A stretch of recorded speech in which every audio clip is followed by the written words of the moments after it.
Seguimos resolviendo problemas de exámenes y en esta ocasión resolveremos dos problemas de Química 100. Vamos con los problemas. Este problema entró en la gestión 1 del 2019. Dice: una mezcla gaseosa cuya composición en masa es la siguiente: 30% de monóxido de carbono y 70% de dióxido de carbono. Fluye a través de un efusiómetro a 20 grados centígrados. Determine la velocidad cuadrática de esta mezcla. ¿Listo? Ahí está. Entonces vamos a decir solución, y lo primero que vamos a hacer es nos vamos a dibujar el problema y vamos a escribirlo a los datos. ¿Listo? Ahí tenemos a un frasco donde tenemos a dos gases. El primero es el monóxido de carbono y el segundo es el dióxido de carbono. Como datos me está dando el problema que el porcentaje en masa del monóxido de carbono, ahí está, CO, es igual a 30%. En tanto que el porcentaje en masa del dióxido de carbono, ahí está, el CO2, es del 70%, ¿ya? Y solamente están ellos dos, ya que los porcentajes suman 100%. Ahora, la temperatura de toda la mezcla es igual a 20 grados centígrados. Pero recordemos que cuando trabajamos con gases es mejor llevarlo a una temperatura absoluta. Es por eso de que a estos 20 grados centígrados nosotros le estamos sumando 273 para convertir la temperatura en grados Kelvin. ¿Listo? Entonces ahí tenemos que la temperatura en grados Kelvin sería de 293 grados Kelvin. Y lo que nos está pidiendo es la velocidad de la mezcla. ¿Listo? Ahí está la velocidad cuadrática, ¿no? Ahí vamos a decir entonces que vamos a recordar a la siguiente fórmula y decimos que la velocidad cuadrática de la mezcla sería igual a ¿qué? A la raíz cuadrada de 3 veces RT dividido entre M mayúscula, ¿ya? Esto quiere decir la R es la constante de los gases, la T es la temperatura que tiene que estar en grados Kelvin para este caso, y eso está dividido entre el peso molecular promedio de la mezcla. ¿Listo? Y a eso le vamos a llamar la ecuación número 1. Ahora, tenemos que definir las fracciones molares y decimos así. Decimos que para el cálculo de la fracción molar de uno de los componentes, en este caso el monóxido de carbono, eso es igual a anotar el porcentaje en masa del monóxido de carbono por el peso molecular del otro componente, y el otro componente es el dióxido de carbono. ¿Listo? Dividido entre el porcentaje en masa del monóxido de carbono por el peso molecular del otro componente, ahí está el peso molecular del dióxido de carbono, más el porcentaje en masa del dióxido de carbono por el peso molecular del otro componente, que en este caso sería el monóxido de carbono. ¿Listo? Entonces esta fórmula la tienes que aprender de memoria, o si no quieres puedes deducirla a partir de las definiciones que hemos dado antes. ¿Listo? Pero a esto le vamos a llamar la ecuación número 2. ¿Listo? Ahora vamos a hacer el cálculo de los pesos moleculares, y aquí diríamos que el peso molecular M para el monóxido de carbono sería igual a colocar su peso atómico, que sería 12 multiplicado por el número de veces que se repite, que sería 1 más el peso atómico del oxígeno, que en este caso es 16 por el número de veces que se repite en la fórmula, que en este caso sería 1, ¿ya? Y eso sería igual a 28 gramos dividido entre mol. ¿Listo? Ese es el peso molecular del CO. Ahora, para el CO2 hacemos lo mismo. Aquí lo voy a explicar solamente por si acaso, y decimos así. Decimos que primero tenemos que agarrar al carbono. Aquí en la fórmula primero agarramos al carbono.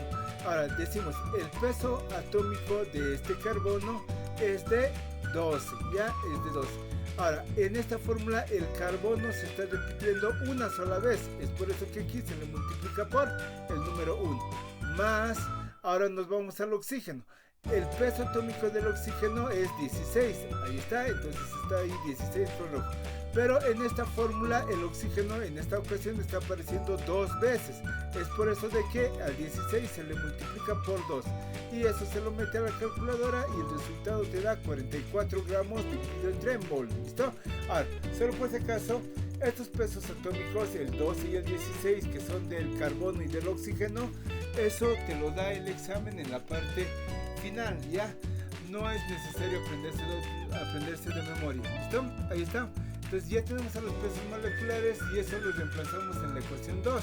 Entonces vamos a decir ahí en 2 y vamos a decir que la fracción molar del CO sería igual a el porcentaje en masa del CO. Y aquí está, ¿no? El porcentaje en masa es 30. Ya, entonces aquí por eso le estoy colocando el 30 y eso hay que multiplicarlo por el peso molecular del otro componente. El otro componente es el CO2.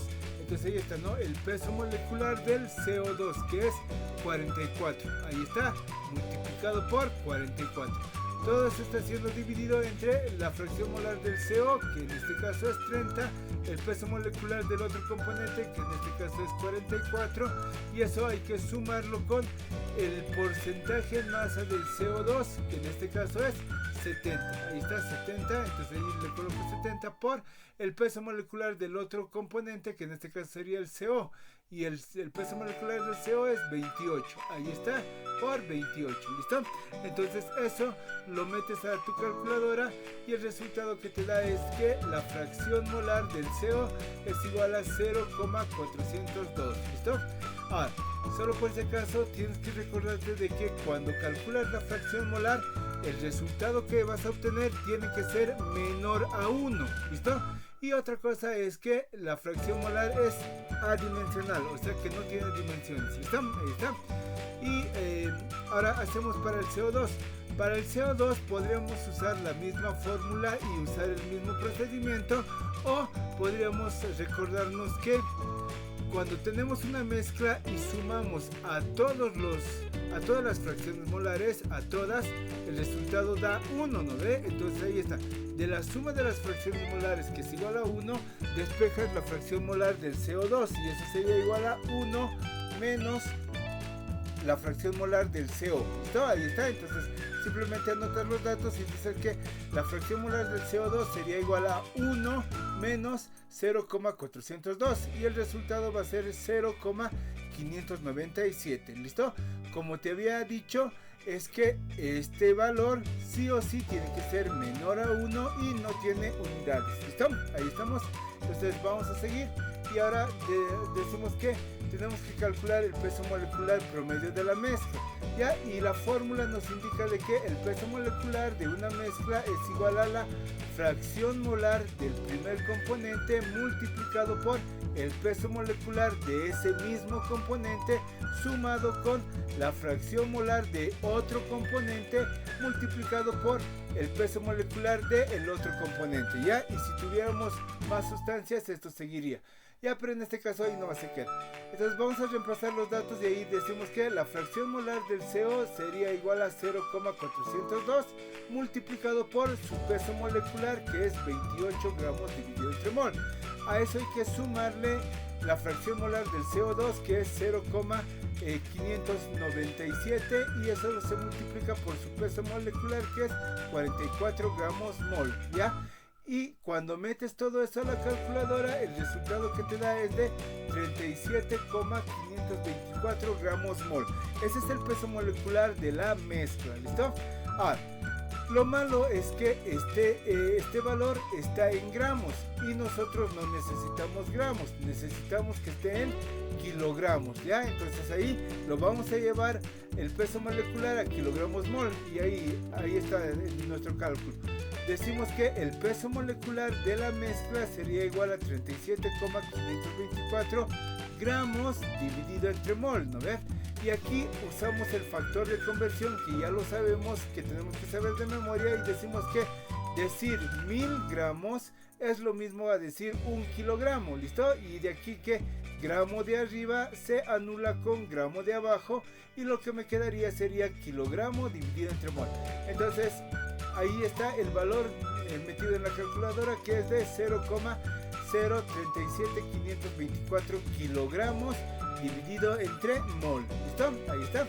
Y ahora vamos a reemplazar este valor en la ecuación número 1. Y ahí está, ¿no? Decimos que la velocidad de la mezcla sería igual a la raíz cuadrada de 3 por la constante R. Pero aquí cuidado te equivoques. Aquí necesitas a la constante R en unidades del sistema internacional. Y cuando notas la constante R en unidades del sistema internacional, el valor que obtiene es de 8,31 Julius dividido entre Kelvin mol. Ya ese es el valor que se le da a la constante R en unidades del sistema internacional. Y eso estaría siendo multiplicado por la temperatura, que es de 283 grados Kelvin, dividido entre 0,037,524 kilogramos dividido entre mol. ¿Listo? Ahí está. Y esto hay que meterlo a la calculadora y el resultado que nos da es de 433,61 metros dividido entre segundos. ¿Listo? Aquí solamente tienes que hacer la simplificación de unidades y al final te va a salir metros sobre segundo, que es la respuesta que estamos buscando. ¿Listo? No facilito, ¿no? Vamos con el siguiente problema.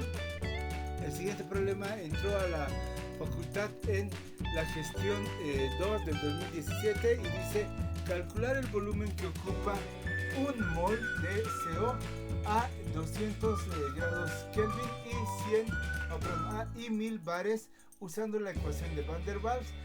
Inciso B, repetir el cálculo utilizando el modelo de gas ideal. Inciso C, calcular el error de cada modelo respecto al valor experimental, que es 0,04619 litros. ¿Listo? Las constantes de Van der Waals son: A vale 1,47 bares por litro elevado al cuadrado dividido entre mol elevado al cuadrado, y B es igual a 0,03985 litros dividido entre mol. ¿Listo? Ya, entonces vamos con la resolución del problema. Entonces lo primero que hacemos ahí es nos imaginamos al problema y ahí ponemos en un recipiente al gas CO o al monóxido de carbono. Ahora, lo que me está pidiendo el problema es el volumen. ¿Listo? Ahí está, el volumen B es lo que nos está pidiendo. Ahora, la cantidad de moles que nos está dando es de 1 mol y la temperatura es de 200 grados Kelvin. La presión que está ejerciendo el gas, o sea, es de 1000 bares, y el volumen experimental que se ha obtenido es de 0,04619 litros. ¿Listo? Entonces vamos con los cálculos y vamos a decir ahí solución de A y vamos a calcular con la ecuación de Van der Waals el volumen. Ya aquí está ya la ecuación de Van der Waals, pero ya está despejado el volumen, que nos da una ecuación cúbica. ¿Listo? Entonces eso es lo que por lo general preguntan en los exámenes, y ahora lo que vamos a hacer es vamos a transformar a la constante R, que la sabemos de memoria, a unidades de bares por litro dividido entre Kelvin mol. ¿Listo? Ahora, que si la conoces de memoria no es necesario hacer este cálculo. ¿Listo? Pero ahí lo estoy haciendo solamente porque había alguna pregunta en algún momento. Entonces ahí decimos que la constante R es igual a 8,31 pascales por metro cúbico dividido entre Kelvin mol. Ya ese valor que está con color rojo tienes que dominarlo, tienes que saberlo de memoria. ¿Por qué? Porque lo vas a usar en varios ejercicios y nunca te van a dar este valor. ¿Listo? Ahora, dices aquí, ese es el primer factor de conversión, colocas signo de multiplicación y raíz de división, y dices que decir 1 pascal es lo mismo que decir 10 elevado a la menos 5 bares. ¿Listo? Ahí está. Y finalmente dices punto de multiplicación, raíz de división, y dices que decir 1 metro cúbico es lo mismo que decir 1000 litros. ¿Listo?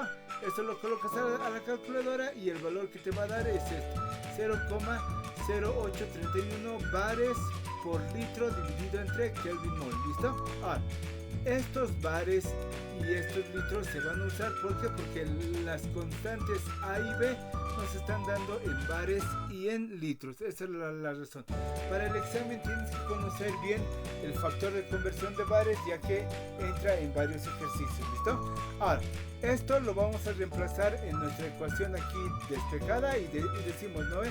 que el volumen elevado al cubo menos, abrimos paréntesis, y en lugar de b colocamos el valor que nos da el problema, es de 0,03985 más la constante R, pero la constante R debe estar en bares por litro, entonces este valor es el que tenemos que reemplazar. Ahí está, 0,0831 por la temperatura, que era 200, dividido entre la presión, que era 1000. Ahí está, cierran paréntesis y a todo eso le multiplican por B, el volumen elevado al cuadrado, más, ahí está, ahora colocamos el valor de A, que era igual a 1,47 dividido entre la presión, que vale 1000, y eso lo multiplica por el volumen B, menos el valor de A, que es 1,47, por el valor de B, que es 0,03985, y todo eso dividido entre la presión, que es 1000, y todo eso tendría que estar igualado a 0. ¿Listo? Ahora, cuando estén en el examen, yo les sugiero que se traigan una calculadora que pueda resolver una ecuación cúbica de forma directa. ¿Listo? Entonces, si colocan eso a la calculadora, estos datos, les va a salir esta ecuación que dice que el volumen elevado al cubo menos 0,056 veces el volumen elevado al cuadrado más 1,47 por 10 a la menos 3 veces el volumen, ya menos 5,86 por 10 a la menos 5, y eso sería igual a 0. Ya, eso sería igual a 0. Ya, entonces ahí, resolviendo el problema, van a obtener, ¿no?, de que el volumen real sería más o menos 0,0504 litros. ¿Listo? Ahora, no se olviden de que la ecuación de Van der Waals es la ecuación que analiza el gas cuando el gas se comporta como real. Es por esa razón de que el volumen que estamos calculando es el volumen real. ¿Listo? Ahora, vámonos con el inciso B. Vamos a calcular el volumen, pero ahora vamos a calcular el volumen ideal, ¿ya? Y para esto necesitamos acordarnos la ecuación de estado que sabemos, y sería que la presión por el volumen es igual a los moles, la constante R y la temperatura. ¿Listo? Entonces, de esta ecuación despejamos el volumen y sería nRT dividido entre P. ¿Listo? Ahí está el despeje del volumen. La presión solamente ha ido a dividir. Entonces aquí simplemente reemplazamos los valores y ahí tengo, ¿no?, los moles. El problema me indica que es un mol por la constante R, que tiene que estar en bares por litro, que en este caso sería 0,0831 bares por litro dividido entre Kelvin mol, por la temperatura, que es 200 Kelvin, ya dividido entre 1000 bares, que vale la presión. ¿Listo? Entonces aquí, solo por si acaso, si gustas, te puedes dar cuenta de que mol con mol se va, bar con bar se va, Kelvin con Kelvin se va, y el resultado que te queda va a estar expresado en litros, ¿ya? Y el resultado final es de 0,017 litros. Ahí está, esa sería la respuesta en el inciso B. Ahora, si tú analizas bien, te está dando un volumen menor en el estado, que se llama en el estado ideal, ¿ya?, a el estado real. ¿Listo? Entonces vamos a ver por qué es eso, por qué se da eso, antes, pero vamos a calcular el inciso C. Para el error real, o sea, para el error cuando tiene un volumen real, usamos esta fórmula y decimos que el error real sería igual a el valor absoluto. ¿Listo? Aquí esta línea de aquí y esta otra línea de aquí es el símbolo de valor absoluto. ¿Para qué usamos el valor absoluto? Se usa porque este resultado puede llegar a ser negativo. Entonces el valor absoluto lo que hace es le vuelve positivo a cualquier cosa que se anote aquí adentro, ¿ya? Entonces a eso le colocamos el valor absoluto al volumen experimental y le restamos el volumen real, y todo eso tiene que ser multiplicado por 100%. ¿Listo? Entonces ahí está. Decimos que el error real sería igual a 0,04619. ¿Listo? Ahí está. Menos 0,0504.